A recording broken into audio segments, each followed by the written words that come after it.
Welcome, curious minds, to a world of knowledge and discovery. Welcome to another exciting video, where we'll be shedding light on petro-piracy in the Gulf of Guinea. As a practice of piracy, petro-piracy, also sometimes called oil piracy or petrol piracy, is defined as illegal taking of oil after vessel hijacks, which are sometimes executed with the use of motorships with huge potential financial rewards. Petro-piracy is mostly a practice that is connected to and originates from piracy in the Gulf of Guinea, but examples of petro-piracy outside of the Gulf of Guinea is not uncommon. At least since 2008, the Gulf of Guinea has been home to pirates practicing petro-piracy by targeting the region's extensive oil industry. Piracy in the Gulf of Guinea has risen in the last years to become the hot spot of piracy globally, with 76 actual and attempted attacks, according to the International Maritime Bureau (IMB). Most of these attacks in the Gulf of Guinea take place in inland or territorial waters, but recently pirates have been proven to venture further out to sea, e.g. crew members were kidnapped from the tanker David B 220 nautical miles outside of Benin. Pirates most often targets vessels carrying oil products and kidnappings of crew for ransom. IMB reports that countries in the Gulf of Guinea, Angola, Benin, Cameroon, Equatorial Guinea, Ghana, Guinea, Ivory Coast, Togo, Congo, and, especially, Nigeria, have experienced petro-piracy and kidnappings of crew as the most common trends of piracy attacks in the Gulf of Guinea. The region of the Gulf of Guinea brings together a very large number of oil-rich coastal states, forming a coastline of 6 kilometers from Senegal in West Africa to Angola in southern Africa. Furthermore, the region supplies a very large amount of oil to European and American markets, as well as being an important transit route for international oil transportation. These two factors, oil production and international oil transportation, make the Gulf of Guinea a favorable area for petro-piracy. Off the coast of Nigeria and around the Niger Delta is the epicenter for illicit energy maritime criminal activities with petro-pirates. Especially on the coastal waters in Nigeria, acts of depredation against ships and fixed oil installations have been taking place, consequently resulting in far greater financial losses and a far wider economic impact than anything seen so far anywhere in the world. Generally, piracy in the Gulf of Guinea is to some extent a Nigerian problem, as it originates for insurgency and instability as well as corruption in Nigeria.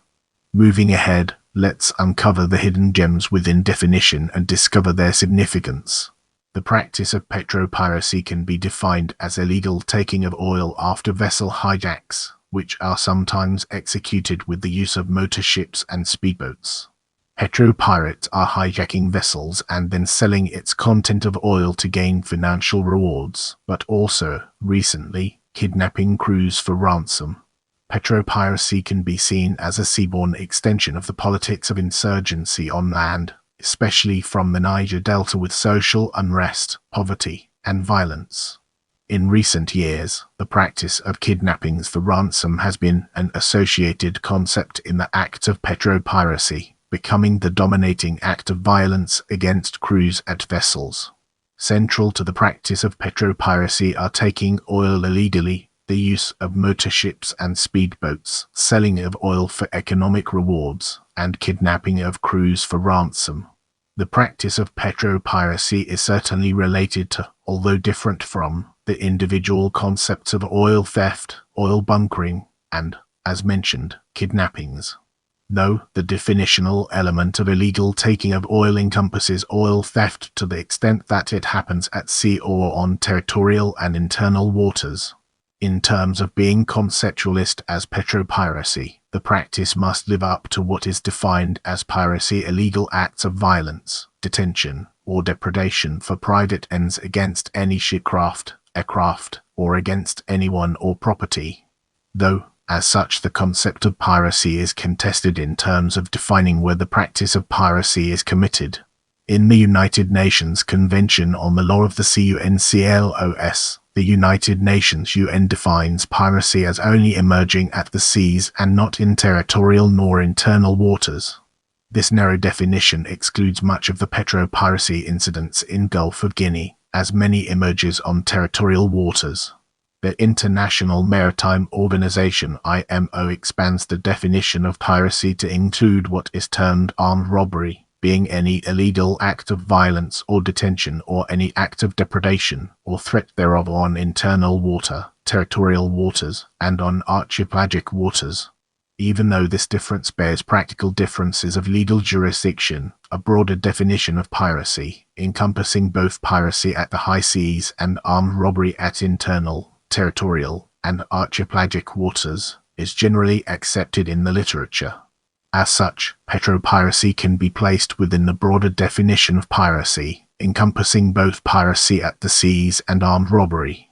Understood as a practice, piracy generally encompasses activities such as going out to sea and targeting vessels, boarding vessels, stealing valuables, taking hostages, steering vessels, safeguarding hostages and vessels, negotiating ransoms, releasing vessels and crews, and distributing ransom income, objects such as skiffs, weapons, navigation devices, or ladders for boarding, and skills and know-how such as how to board vessels, to handle hostages, negotiate or organize ransom deliveries. The origin of petro-piracy can be traced back to the globalization of commerce and criminality. Petro-piracy, oil theft and oil bunkering appeared as a practice when the business of oil production and oil transportation began to dominate the Gulf of Guinea and West Africa at large. Though it should only be considered as a phase of the longer history of piracy in West Africa spanning from the slave trade to the palm oil trade and now the oil business. Certainly, the exploration and production of oil and the following boom of foreign trade changed the piracy in West Africa. For instance, in Nigeria oil was discovered in 1956, which in the next decades made the business flourish, and the port of the capital, Lagos, boasted of more 400 anchored vessels, creating a perfect environment for piracy and robbery at large. The hub of piracy activity then shifted to the Niger Delta in Nigeria, occupied by aggrieved, militant groups such as MEND, in the form of militarist and politicized gangs protesting local control of resources. To this day, the Niger Delta is the area of epicentry for piracy in the Gulf of Guinea. Piracy in the Gulf of Guinea then became a well-organized business, taking advantage of the oil industry in the region. What makes piracy in Gulf of Guinea special is that the piracy activities are connected to and, most likely, originates from issues on land. Some of these issues are general to the states of Gulf of Guinea, such as the curse of oil, overdependence on the sea, and economic depredation, but even more specific to Nigeria with severe corruption, insufficient or failed governmental initiatives, the Nigerian youth, environmental degradation, and, especially, the Niger Delta with its militant groups, social unrest, and many more issues. In the next portion, we'll be immersing ourselves in the realm of aspects of petro-piracy and examining its broader implications. The semantic field of petro-piracy is a clustering of terms interacting with each other. The semantically related concepts are oil theft, oil bunkering, kidnappings, and maritime security. Oil theft entails cannibalization of oil pipelines, outright stealing of ships laden with crude oil, or falsification of bill lading. Oil theft can be conceptualized as a layered concept, where small-scaled oil theft is conducted by locals in the form of pipeline tappings, stealing, diverting, or smuggling, whereas larger-scale oil theft encompasses hacking into pipelines or tapping oil from the wellhead. For example, the practice of oil theft began in the years with amateur operations in Nigeria but has since then evolved into a sophisticated and highly technological practice. A related concept is oil bunkering, defined as an operation involving fueling of different kinds of ships within ports, inland waterways, and on the high sea through bunkering licenses or a ship-to-ship transfer of oil on the sea, a practice that is illegal when done without license, which often is the case in a country such as Nigeria. These practices of illegal taking of oil, in the form of oil theft and oil bunkering, can take place at both land and at sea.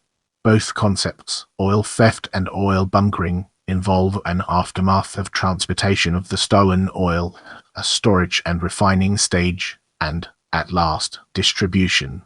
Evidence shows that oil theft and oil bunkering and, later, petro-piracy has been used to fund militias to enrich them and importing weapons in the region of the Niger Delta in Nigeria. Generally, kidnapping for ransom is a practice of abducting a victim, negotiating a significant ransom, and concluding the deal with financial gain. Kidnappings for ransom can be done because of a subculture of violence or based on rational motives. These kidnappings for ransom can vary temporally from hours to years. Kidnappings for ransom are more likely in times of crises and conflict in a specific country, for instance during periods of political, economic, and social crises. Kidnapping for ransom is an activity of piracy, which as mentioned has gained popularity in the Gulf of Guinea. Kidnapping for ransom is related to petro-piracy because the two practices are increasingly combined by pirates in the Gulf of Guinea, and, more so, kidnappings for ransom have in the last 2 years been the dominating practice of the two. The concept of maritime security has had a recent upsurge in importance and popularity, as it has been included in security agendas by the EU, NATO, UK, and USA, especially when piracy off the coast of Somalia emerged in 2008 as a new major threat.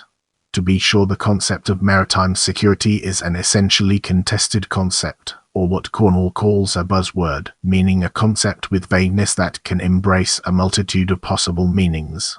Apart from viewing the buzzword of maritime security through theories of securitization and practice theory, Buga suggests viewing it through semiotics. The relation between maritime security and petro-piracy are primarily connected to economic development and human security. As for economic development, it is related to vitality of the oceans for the economy, and as such the concept of blue economy is central, concerning sustainable management strategies in relation to economic development. Petro-piracy in the Gulf of Guinea is certainly a threat to economic development, as attacks on oil tankers and oil installations at sea are undermining the economy and development of coastal states, especially minding the dependence of coastal states on the resources of the sea.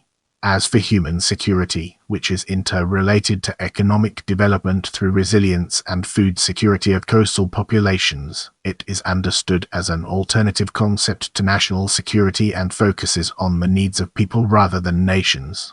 Petro-piracy in the Gulf of Guinea is certainly also a threat to human security, as it through attacks on vessels threatens the lives of seafarers.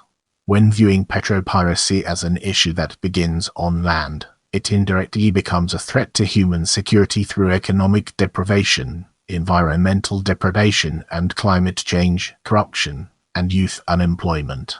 Furthermore, petro-piracy can also be viewed as a threat to national security as it often overlaps with other outlaw and threatening activities, such as insurgency in the Niger Delta of Nigeria as well as in Cameroon, and tensions in Chad, the Republic of Congo, and Angola. Overall, petro-piracy should be viewed as a concept within maritime security in relation to economic development, human security, and, to some extent, national security. Let's now turn our gaze towards modus operandi and explore the fascinating connections it has to offer. Generally, petro-piracy engages in layered and networked mechanisms, in which operations are planned, conducted, and post-operationally handled. This, more specifically, consists of interlinked stages such as target selection, planning, attack, transloading, transportation, storage, and distribution. Petro-piracy is therefore highly organized with considerable logistic complexity, indicating group cohesion, planning, and financing. The modus operandi of petro-piracy, also termed its value chain, is described in the following. The first stage of petro-piracy is target selection and planning. Here, intelligence is gathered, targets are identified, pirates are recruited, weapons and other supplies are acquired, and the operation is financed. The financier can both be an insider or an outsider of piracy groups, but most operations are financed by international syndicates linked to militant groups in the Niger Delta who facilitate much of organizational process. Information from informants, such as commercial agents, corrupt officials, and criminal networks are key to this stage of planning. A known example of this in 2011 is when Nigerian pirates claimed that they were fed information from the Nigerian Ministry of Petroleum Resources and the Nigerian National Petroleum Corporation. Maritime experience and traditions are also essential elements, encompassing know-how in maritime, navigational, tracking, and transferring. Furthermore, information and knowledge of the maritime corridor of the Gulf of Guinea is key. A case in point is the hijacking of MT Carola in Angolan waters in 2014. It was picked out of 30 ships and 270 tons oil cargo was stolen while fleeing 1,300 miles. The extent and success of the planning, of course, depend on how well organized the pirate groups are and their numbers, but most of all it depends on the abilities and the capabilities of the leader in the pirate group. The second stage of petro-piracy is the attack phase. This is where the plan is executed. Surprise, speed, and mobility are of the essence for petro-pirates in the Gulf of Guinea, which is why fast, easy to maneuver, and shallow drafts ships, such as motorboats, are preferred. When an attacked vessel is boarded, the vessel's crew is attacked, and its bridge is hijacked. The pirates are during the operation heavily armed and highly violent. Even though oil theft has been the most dominating practice of petro-piracy, kidnappings of crew for ransom have become an important part of operations, objective and tactics. Kidnappings, though, do not take place further than 150 kilometers from shore. Otherwise, the main targets are vessels with petroleum or crude oil and chemical tankers. In some cases, like Somalian pirates, petro-pirates in the Gulf of Guinea have used motorships as a deceptive ploy to close the distance to target vessels. After hijacking the vessel, its communication and automatic identification systems are disabled. The vessel is then transported to an offshore hideout, such as the Niger Delta in Nigeria, and the cargo is sold. The third stage of petro-piracy is the mentioned transloading and transportation, as well as storage and sale of the stolen oil or petroleum from the hijacked vessel. This step is not directly a practice of petro-piracy but is vital to its completion. Translocation of oil or petroleum is either done immediately after the hijack and then transported away, or after the hijacked vessel has been transported away to hideout. Especially transloading is a complex process where experience is vital. The following step is cargo offloading into storage facilities for sale and distribution. Some products are sold at local markets and others are sold at the black market. As such, there exists a trend of oil theft, petro-piracy, and illegal fuel trading that has become a coexisting criminal enterprise, a so-called black enterprise. In the trend, there is a clear segmentation and division of roles and of labor between thieves, petro-pirates, and illegal fuel traders. The enterprise is anchored on a network, devoid of a hierarchy but is not lacking in organization, with jobs differentiated and segmented across a business value chain. It therefore means that a network and a market coexist. As such, this enterprise is both quite complex and exclusive from outsiders. Brace yourselves for the next chapter, where we'll be dissecting incidents. The two main sources of reports on piracy are the International Maritime Bureau, which covers piracy activities all over the world, and Niger Watch, which covers piracy incidents in Nigeria. Apart from covering different areas, the difference between these two sources is their measurement of piracy, where IMB focuses on actual and attempted attacks, and Niger Watch focuses on number of deaths following pirate attacks. As mentioned above, piracy in the Gulf of Guinea has risen in the last years to become the hot spot of piracy globally, with 76 actual and attempted attacks, according to the International Maritime Bureau. In 2019, piracy attacks were at a lower level with 64 actual and attempted attacks. Counting for all actual and attempted piracy attacks in the world, it did rise from 162 in 2019 to 195 in 2020.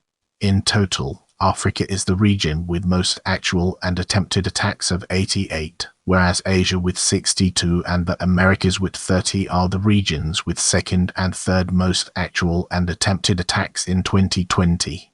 Most of these attacks happen while the targeted vessels are anchored with 88 incidents or are steaming with 66 incidents in 2020. Furthermore, the most common type of attack is boarding of the target vessels with 161 incidents in 2020.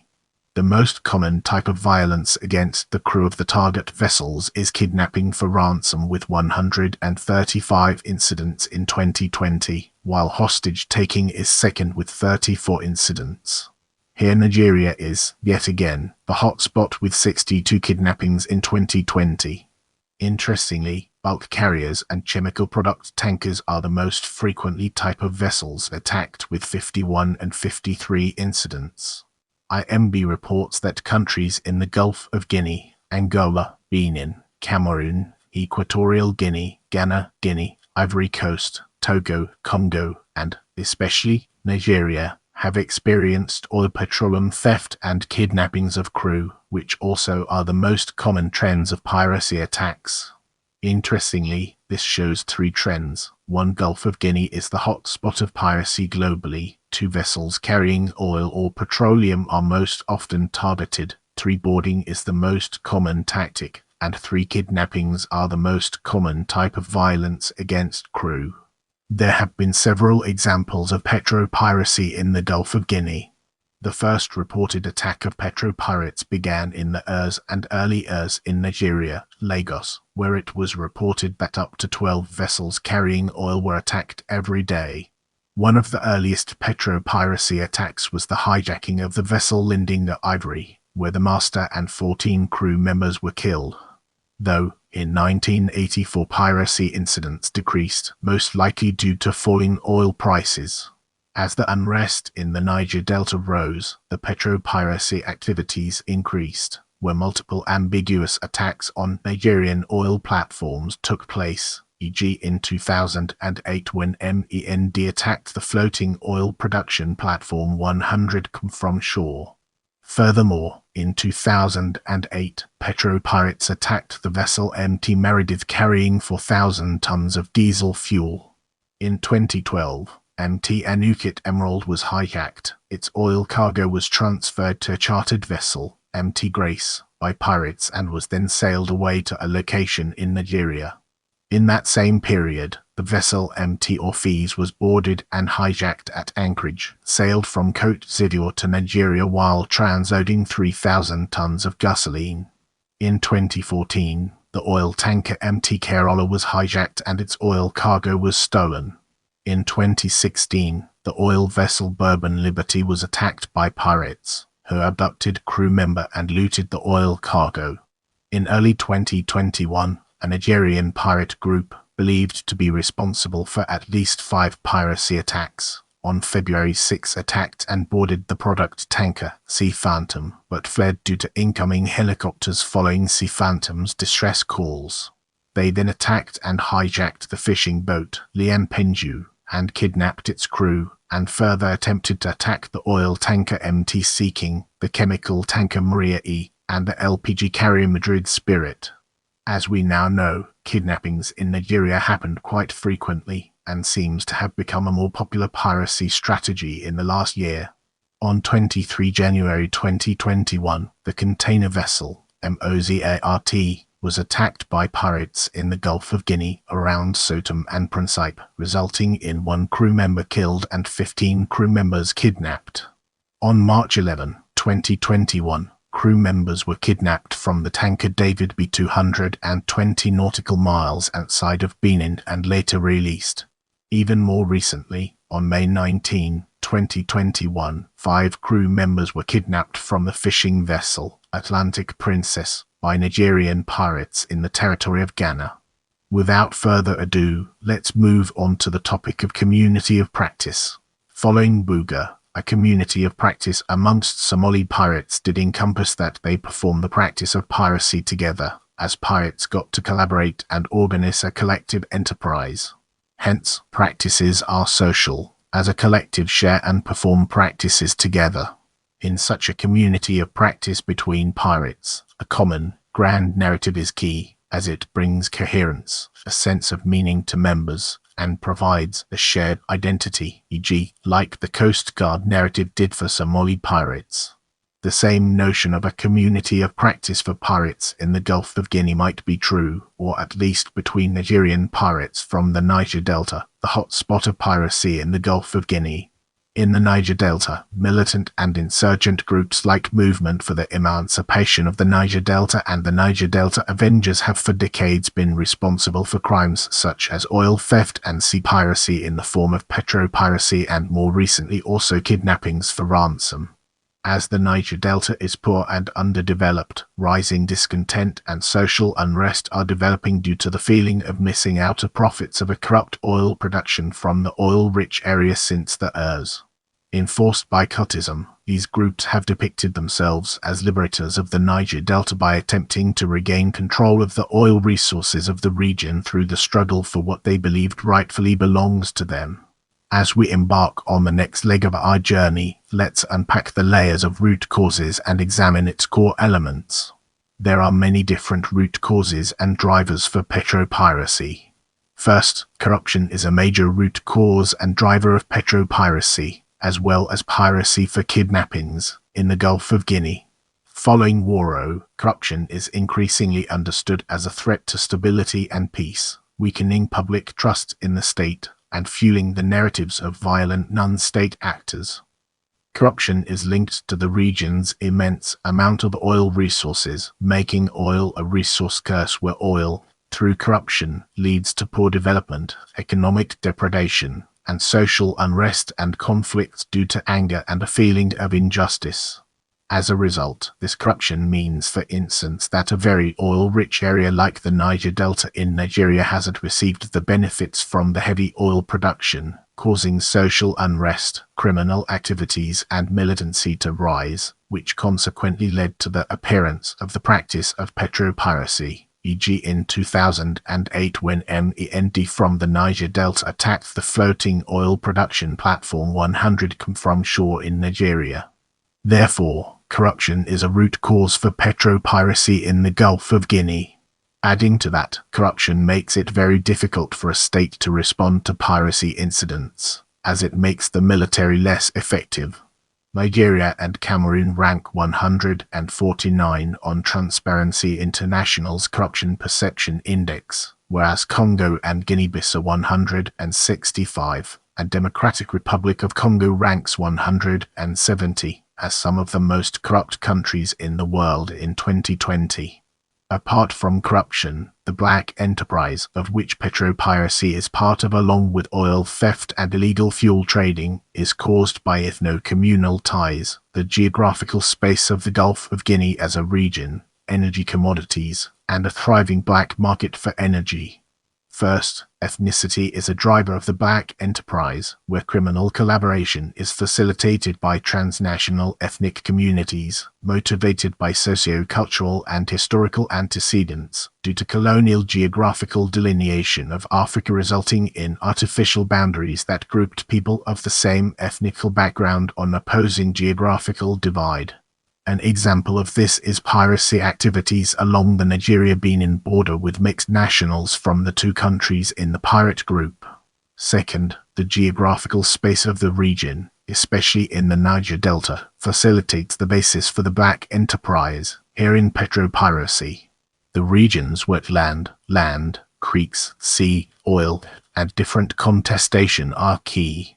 Third, energy commodities of oil and petroleum provide incentives of petro-piracy, oil theft, and illegal fuel trading, as well as a common cause. Therefore, the lucrative oil business for profits is a very important root cause. Fourth, a flourishing black market full of demand keeps the activities of petro-pirates and other criminals alive. Without a market, the illegal oil business would not exist. A further cause on land of petro-piracy and piracy in general in the Gulf of Guinea is environmental degradation and climate change. Here, overfishing, oil spills, and floods are key issues. First, illegal, unreported, and unregulated IUU fishing and overfishing, causing a diminishing fishing stock in the Gulf of Guinea, are in combination an immense threat to human security and national security. In the Gulf of Guinea, 40% of all fish caught occurred illegally, which foreign companies from Japan, South Korea, Russia, Spain, France, Italy, and China are responsible for. Adding to that, decades of unregulated overfishing has caused the fishing stock to decrease by 50%. This is worsened by a dependency on the resources of the sea, especially food in the form of fish, which is vital for millions of Africans in the Gulf of Guinea. Many former fishermen therefore turn to piracy. Second, oil spills, especially in the Niger Delta of Nigeria, are a severe threat to human security, with several millions of liters of spilt oil since 2011, destroying Africans' means of living, e.g. farming and fishing in creeks, and their homes. This is mainly due to pipeline leaks or to sabotage. Third, floods, due to climate change, are another major cause of petro-piracy and piracy in general. Here, Nigeria is one of the most vulnerable countries to climate change in Africa due to its low adaptive, mitigation, and resilient capacities. Floods have major consequences for the economy and development. In the case of Nigeria, if the sea level rise with 1 meter in the future, 75% of the Niger Delta will be flooded, potentially causing even more of its inhabitants to use petro-piracy, other piracy activities, or other criminal activities as alternative means of living. Concluding, environmental degradation and climate change can negatively affect the level of piracy in the Gulf of Guinea, and thus most likely also petro-piracy activities. As we now know, it is easy to access, the oil market is flourishing, and the oil business is very lucrative. Other central root causes are economic deprivation and youth unemployment. First, economic deprivation with poverty, low wages and joblessness causes higher willingness to join piracy activities. Most countries experiencing piracy have an average per capita GDP lower than $2,000 or has a large portion of the population living under the poverty line or high levels of unemployment. Second, because of economic deprivation, youth unemployment feeds into piracy activities as a willing force.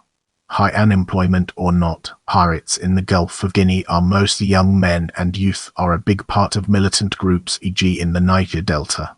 Many of these youth have also been disruptive, drawing critical economic and military resources away from other areas where piracy critically thrives, as youth, for instance, have made attacks on oil productions and kidnapped oil workers in frustration from neglect. Thank you for watching. I appreciate your support, and I'll see you in the next video.